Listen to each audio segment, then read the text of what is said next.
ASHA health workers അസോസിയേഷൻ്റെ നേതൃത്വത്തിൽ കഴിഞ്ഞ 60 ദിവസമായി നടന്നുവരുന്ന കേരളത്തിൻ്റെ സമരചരിത്രത്തിലെ ഐതിഹാസികമെന്ന് വിശേഷിപ്പിക്കാൻ കഴിയുന്ന ഈ സമരമുണ്ടായിട്ടും ഇത്രയേറെ ജനകീയ പിന്തുണ ഈ സമരത്തിന് അനുകൂലമായി രൂപപ്പെട്ടിട്ടും സംസ്ഥാനം ഭരിക്കുന്ന മുഖ്യമന്ത്രിയുടെയും ഗവൺമെൻറ്റിൻ്റെയും ഈഗോ ഒന്നുകൊണ്ട് മാത്രം ഈ സമരം ഒത്തുതീർപ്പാക്കാൻ ഗവൺമെൻറ് തയ്യാറാകുന്നില്ല എന്നുള്ളതാണ് വസ്തുത. വളരെ തെറ്റിദ്ധരിപ്പിക്കുന്ന നിലയിലുള്ള പ്രതികരണമാണ് കഴിഞ്ഞ ദിവസം ബഹുമാനപ്പെട്ട കേരള മുഖ്യമന്ത്രിയുടെ ഭാഗത്തുനിന്നുണ്ടായത്. ഏറ്റവും ഒടുവിൽ കേരളത്തിൻ്റെ തൊഴിൽ വകുപ്പ് മന്ത്രിയുമായി അവർ നടത്തിയ ചർച്ചയിൽ അവർ ആവശ്യപ്പെട്ട അവസാനത്തെ ഡിമാൻഡ്, അവരുടെ അൾട്ടിമേറ്റ് ഡിമാൻഡ് എന്ന് പറയുന്നത് പ്രതിമാസം 21,000 രൂപ ഓണറേറിയം എന്ന നിലയിൽ ലഭിക്കണമെന്നുള്ളതാണ് ഞങ്ങളുടെ അവസാന ഡിമാൻഡെങ്കിൽ പോലും 3,000 രൂപയുടെ വർധനവുണ്ടായാൽ സമരം പിൻവലിക്കാമെന്നുള്ള വിട്ടുവീഴ്ച മനോഭാവമാണ് സമരം ചെയ്യുന്ന ആശാ വർക്കേഴ്സ് ഏറ്റവും ഒടുവിൽ നടന്ന ചർച്ചയിൽ മുന്നോട്ട് വെച്ചത്. 3,000 രൂപ പ്രതിമാസ വർധനവ് എന്ന് പറഞ്ഞു കഴിഞ്ഞാൽ അതിൻ്റെ അർത്ഥം പ്രതിദിനം 100 രൂപയുടെ വർധനവ് എന്നാണ്. അപ്പം പ്രതിദിനം 100 രൂപയുടെ വർധനവ് ഉൾപ്പെടുത്തിക്കൊണ്ട് 30 ദിവസം 3,000 രൂപയുടെ വർധനവ്, നാമമാത്രമായിട്ടുള്ള തുച്ഛമായിട്ടുള്ള പ്രതിദിന 100 രൂപയുടെ വർധനവ് കൊടുത്താൽ സമരം പിൻവലിക്കാമെന്നും ബാക്കിയുള്ള കാര്യങ്ങൾ ഒരു കമ്മിറ്റിയെ വെച്ച് ചർച്ച ചെയ്ത് പരിശോധിക്കാമെന്നുമുള്ള സംസ്ഥാന സർക്കാരിൻ്റെ നിലപാടിനോട് യോജിക്കാമെന്ന് സമരസമിതി ആവർത്തിച്ച് പറഞ്ഞിട്ടും ഒരു നയാ പൈസ പോലും ഓണറേറിയം വർദ്ധിപ്പിക്കാൻ തയ്യാറല്ല എന്ന ധിക്കാരപരമായ ധാർഷ്ട്യത്തോടു കൂടിയിട്ടുള്ള സമീപനമാണ് സംസ്ഥാന മുഖ്യമന്ത്രിയും ഗവൺമെൻറ്റും ഈ കാര്യത്തിൽ സ്വീകരിക്കുന്നത്. ജനുവരി മാസം 20-ാം തീയതി CITUവിൻ്റെ നേതൃത്വത്തിൽ ആശാ വർക്കേഴ്സ് തിരുവനന്തപുരത്ത് സെക്രട്ടേറിയറ്റിന് മുന്നിൽ ഒരു വലിയ സമരം നടത്തി. ആ സമരത്തിൽ CITU ആവശ്യപ്പെട്ടത് 25,000 രൂപ ഓണറേറിയം 15,000 രൂപ ഓണറേറിയം വർദ്ധിപ്പിക്കണമെന്നാണ് ആവശ്യപ്പെട്ടത്.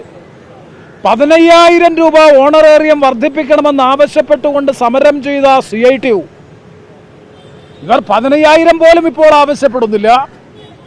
നിലവിൽ ലഭിച്ചുകൊണ്ടിരിക്കുന്ന 9,000 രൂപയുടെ ഓണറേറിയത്തോടനുബന്ധമായി 7,000 3,000 രൂപ കൂടി വർദ്ധിപ്പിച്ച് ഓണറേറിയം 10,000 വർദ്ധിപ്പിക്കണമെന്ന ആവശ്യം ഉന്നയിക്കുമ്പോൾ ആ ആവശ്യത്തോട് നിഷേധാത്മകമായ നിലപാടാണോ സർക്കാർ സ്വീകരിക്കേണ്ടത്? കല്ലുവച്ച പച്ചക്കള്ളമല്ലേ കേരളത്തിന്റെ മുഖ്യമന്ത്രി ഇന്നലെ പത്രസമ്മേളനത്തിൽ പറഞ്ഞത്? സമരം തീരണമെന്ന് ആശാ വർക്കേഴ്സ് ആഗ്രഹിക്കുന്നില്ല എന്ന് പറഞ്ഞത് കല്ലുവച്ച പച്ചക്കള്ളമല്ലേ? അവർ വിട്ടുവീഴ്ചയ്ക്ക് തയ്യാറാകുന്നില്ല എന്ന് മുഖ്യമന്ത്രി ഏതിന്റെ അടിസ്ഥാനത്തിലാണ് സൂചിപ്പിച്ചത്? 21,000 രൂപയുടെ ഓണറേറിയം എന്ന ഡിമാൻഡ് വെച്ചുകൊണ്ട് സമരം ചെയ്ത തൊഴിലാളികൾ, ആശാ വർക്കേഴ്സ്, അവർ പറയുന്നു 10,000 രൂപയുടെ ഓണറേറിയമെങ്കിലും തന്നാൽ ഞങ്ങൾ സമരം പിൻവലിക്കാം, പിന്നീട് ബാക്കി കാര്യങ്ങൾ കമ്മിറ്റി വെച്ച് ചർച്ച ചെയ്ത് പരിശോധിക്കാമെന്നുള്ള സർക്കാരിൻ്റെ വാദത്തോട് വിട്ടുവീഴ്ചയോടെ ഒരു നിലപാട് സ്വീകരിച്ച ആശാ വർക്കേഴ്സിനെ അപമാനിക്കുന്ന നിലയിലായിരുന്നില്ലേ കേരളത്തിൻ്റെ മുഖ്യമന്ത്രി കല്ലുവെച്ച പച്ചക്കള്ളം പത്രസമ്മേളനത്തിൽ പറഞ്ഞത്? സമരം തീരണമെന്നും ആ തീർന്ന് അവർക്ക് അവരുടെ വീടുകളിൽ പോയി കുഞ്ഞുങ്ങളെയും അവരുടെ ജോലിയിലും പ്രവേശിക്കണമെന്നും ആഗ്രഹിക്കുന്ന ആശാ വർക്കേഴ്സ് ഏറ്റവും വലിയ വിട്ടുവീഴ്ചയിലെ 21,000 രൂപ ചോദിച്ച സ്ഥലത്ത് 10,000 രൂപയായി നിജപ്പെടുത്തിയാൽ ഞങ്ങൾ സമരം പിൻവലിക്കാമെന്നുള്ള വിട്ടുവീഴ്ച സമീപനം സ്വീകരിച്ചിട്ടും 15,000 രൂപയുടെ CITUവിൻ്റെ ആവശ്യത്തിൽ നിന്ന് 5,000 രൂപ കുറച്ച് തൽക്കാലത്തേക്ക് ആവശ്യപ്പെട്ടിട്ട് പോലും അത് കൊടുക്കാൻ തയ്യാറാകുന്നില്ല, സമരം തീർപ്പാക്കാൻ സർക്കാർ സന്നദ്ധമല്ല എന്ന് പറഞ്ഞാൽ പൊളിറ്റിക്കൽ ഈഗോയാണ്, രാഷ്ട്രീയമായ അഹങ്കാരം, ധിക്കാരം. SUCയുമായി ആഭിമുഖ്യമുള്ള ഒരു തൊഴിലാളി സംഘടനയാണ് ഈ സമരത്തിന് നേതൃത്വം കൊടുക്കുന്നത് എന്ന ഒറ്റ രാഷ്ട്രീയ കാരണത്തിൻ്റെ പേരിൽ അധ്വാനിക്കുന്ന തൊഴിലാളി വർഗത്തിൻ്റെ അവകാശ സമരത്തെ പരമപുച്ഛത്തോടുകൂടി അവഗണിക്കുന്ന ഈ സർക്കാരിൻ്റെ നയത്തിനെതിരായി കേരളത്തിൻ്റെ ജനമനസ്സുണരുമെന്ന കാര്യത്തിൽ ഒരു സംശയവും വേണ്ട. കേരളത്തിൻ്റെ മനസ്സ് ആശാ വർക്കേഴ്സിൻ്റെ സമരത്തോടൊപ്പമാണ്. അതിൻ്റെ പ്രതികരണം കേരളത്തിൽ തുടർന്നുണ്ടാകും എന്ന കാര്യത്തിൽ ഒരു സംശയവും വേണ്ട.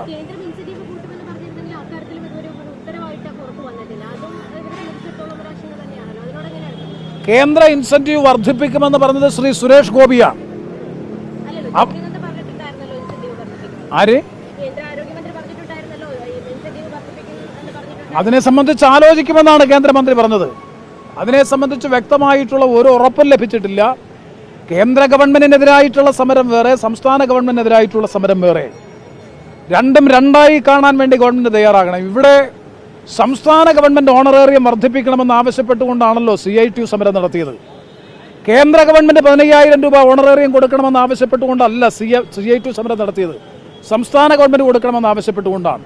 തമിഴ്നാട്ടിൽ അവർ സമരം ചെയ്യുന്നത്, ആന്ധ്രയിൽ സമരം ചെയ്യുന്നത്, ഉത്തരേന്ത്യൻ സംസ്ഥാനങ്ങളിലൊക്കെ സ്വാധീനമുള്ള സ്ഥലങ്ങളിൽ സമരം ചെയ്യുന്നത് കേന്ദ്ര ഗവൺമെൻറ്റിനെതിരായിട്ടുള്ള സമരമല്ല CITU ചെയ്യുന്നത്. അതത് സംസ്ഥാനങ്ങളിൽ സംസ്ഥാന ഗവൺമെൻറ്റിൽ നിക്ഷിപ്തമായ അധികാരം ഉപയോഗിച്ചുകൊണ്ട് ആനുകൂല്യങ്ങൾ വർദ്ധിപ്പിക്കണമെന്ന് ആവശ്യപ്പെട്ടുകൊണ്ടാണ് ആശാ വർക്കേഴ്സ് CITUവിൻ്റെ നേതൃത്വത്തിൽ വിവിധ സംസ്ഥാനങ്ങളിൽ സമരം ചെയ്യുന്നത്. അപ്പോൾ എങ്ങനെയാണ് ഈ സമരത്തെ തള്ളിപ്പറയാൻ മുഖ്യമന്ത്രിക്കും CITUവിനും ഗവൺമെൻറ്റിനും കഴിയുക? തികച്ചും ന്യായയുക്തമായിട്ടുള്ള ഒരു സമരത്തെ പരമപുച്ഛത്തോടുകൂടി അവഗണിച്ച് ഈ സമരത്തെ ഇല്ലായ്മ ചെയ്യാനാണ് ഭാവമെന്നുണ്ടെങ്കിൽ ഒരു കാരണവശാലും ഈ സമരം തീരില്ല.